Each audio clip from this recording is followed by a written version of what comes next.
सुप्रभात बच्चों। आज नैतिक शिक्षा की कक्षा में आपका फिर से स्वागत है। आज हमारी एक नई कविता है जिसका शीर्षक है किस दर जाऊं मैं। आप समझ गए होंगे, शीर्षक ही किस तरफ इशारा कर रहा है, अर्थात भगवान की भक्ति की ओर इशारा कर रहा है, जिसमें भक्त अपने भगवान से अपने पाप कर्मों के लिए क्षमा मांगता है।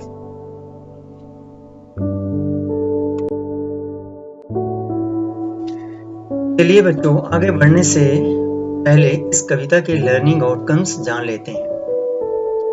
कविता को पढ़कर उसका भावार्थ लिख सकेंगे। कहने का भाव यह है कि आप समूची कविता का भाव लिख सकेंगे।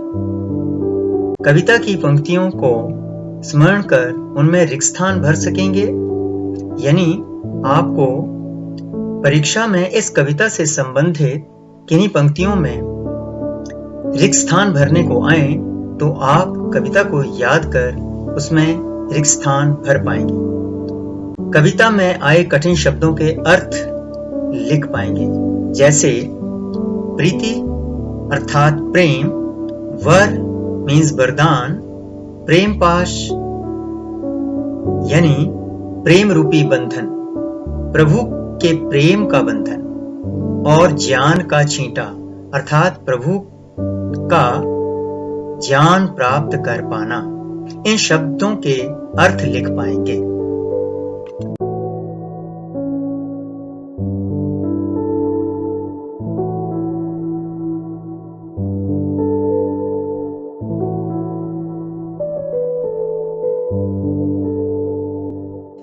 आइए कविता शुरू करते हैं। तेरे दर को छोड़कर किस दर जाऊं मैं, सुनता मेरी कौन है किसे सुनाऊं मैं। इसका अर्थ है, भक्त भगवान को छोड़कर किसी और के द्वार पर नहीं जाना चाहता। दर मीन्स द्वार, दरवाजा, क्योंकि उसके दुख दर्द को केवल भगवान ही समझता है। इसलिए प्रेम के वशीभूत ईश्वर से प्रश्न कर रहा है कि हे प्रभु, मेरा तुम्हारे बिना कोई सहारा नहीं, कोई मेरी पुकार सुनने वाला नहीं है, इसलिए तुम ही बताओ मैं तुम्हें छोड़कर कहां जाऊं। सुनता मेरी कौन है, यहां मेरी कोई नहीं सुनता, मैं किसे सुनाऊं अपना दुख दर्द। जब से याद भुलाई तेरी, लाखों कष्ट उठाए हैं, क्या जानूं इस जीवन अंदर कितने पाप कमाए हैं। आगे फिर से भक्त भगवान से प्रार्थना करते हुए कह रहा है कि हे प्रभु, जब से मैंने आपको भुलाया है, जब से याद भुलाई तेरी, जब से मैंने आपको भुलाया है, लाखों कष्ट उठाए हैं, मैंने अनेक कष्ट उठाए हैं। क्या जानूं इस जीवन अंदर कितने पाप कमाए हैं। मैंने ना जाने इस जीवन के अंदर कितने पाप कमाए हैं, अर्थात मैं आज तक आपको भूलकर अनेक पाप कर्म कमाता रहा हूं। शर्मिंदा आपसे क्या बतलाऊं, तेरे दर को छोड़कर किस दर जाऊं मैं।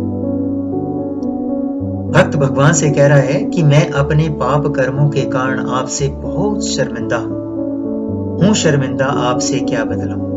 भक्त भगवान से प्रार्थना कर रहा है कि मैं अपने कर्मों से बहुत शर्मिंदा हूं, आपके दर को छोड़कर कहां जाऊं। अब मुझे केवल आपका ही सहारा है। मेरे पाप कर्म ही तुझसे प्रीति न करने देते हैं, जो मैं चाहूं मिलूं आपसे, रोक मुझे भी लेते हैं। भक्त कहता है, मेरे पाप कर्म मुझे आपसे प्रेम नहीं करने देते।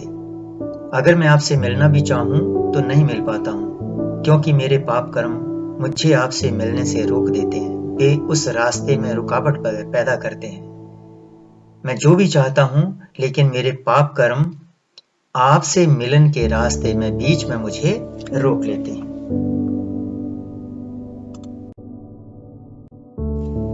कैसे स्वामी आपके दर्शन पाऊं मैं, तेरे दर को छोड़कर किस दर जाऊं मैं। भक्त भगवान से फिर प्रार्थना करता है कि हे भगवान, मैं आपके दर्शन किस प्रकार कर सकता हूँ, क्योंकि मैं तो पापों से भरा हुआ हूँ। आपके द्वार को छोड़कर मैं कहाँ जाऊं, अर्थात कहीं नहीं जा सकता। केवल आप ही मेरा सहारा हो।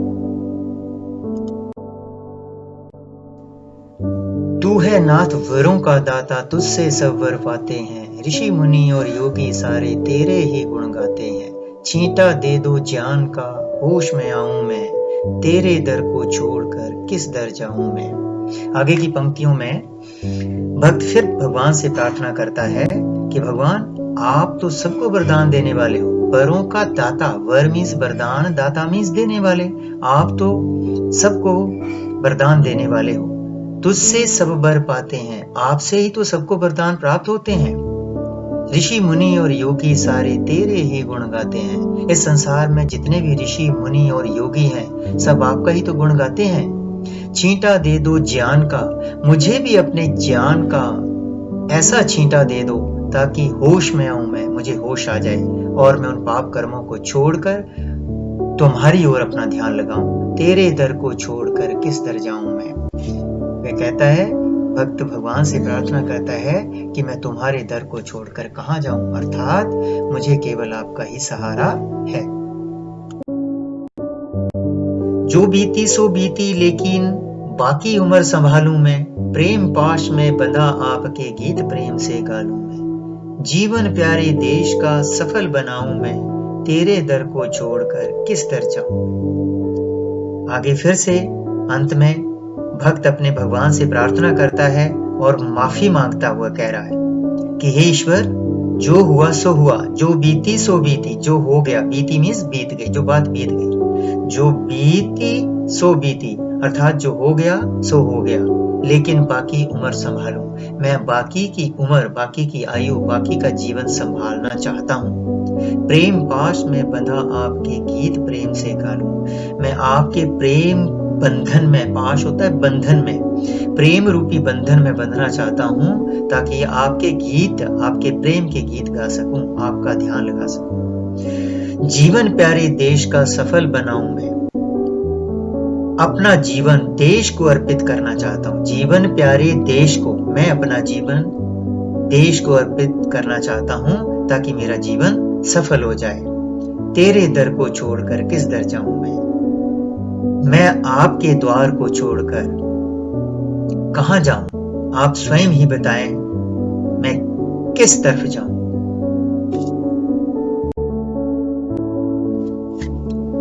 बच्चों, सारी कविता आपने पढ़ ली।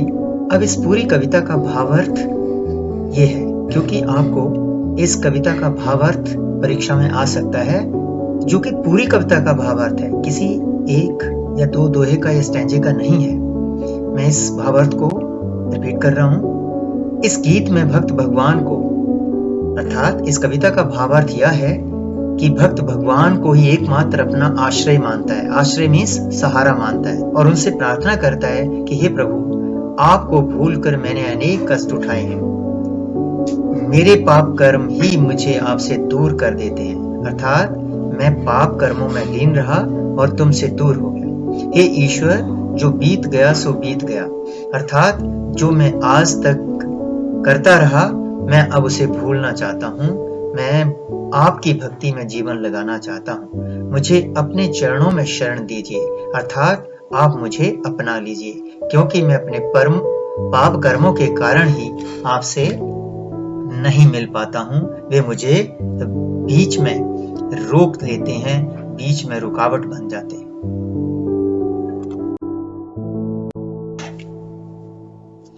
बच्चों, मैंने ऊपर आपको समझाया था कि इस कविता का अध्ययन करने के उपरांत आप क्या क्या सीख पाएंगे। आपने कविता को पढ़कर उसका भावार्थ समझ लिया, उसको लिख सकोगे। कविता में से कुछ पंक्तियों को याद करके परीक्षा में आई हुई पंक्तियों में रिक्त स्थान भर पाएंगे। वहां पर खाली स्थान, कुछ वर्ड मिसिंग होते हैं, उनको भर सकेंगे। कविता में जो कठिन शब्द आए, जैसे प्रीति, प्रेम, वर मीन्स वरदान, प्रेम पाश, प्रेम रूपी बंधन, ज्ञान का छींटा यानी अंधकार से प्रकाश की ओर लाना, इन सब शब्दों के मीनिंग आप लिख सकोगे। क्या आप लिख पाए? अगर आप लिख पाए तो इस कविता का आपका पढ़ने का उद्देश्य पूर्ण हुआ। अब आपने स्वयं जांचना है, ये आपके लिए सक्सेस क्राइटेरिया है खुद का, कि इस कविता को पढ़ने के बाद क्या इन बिंदुओं को आप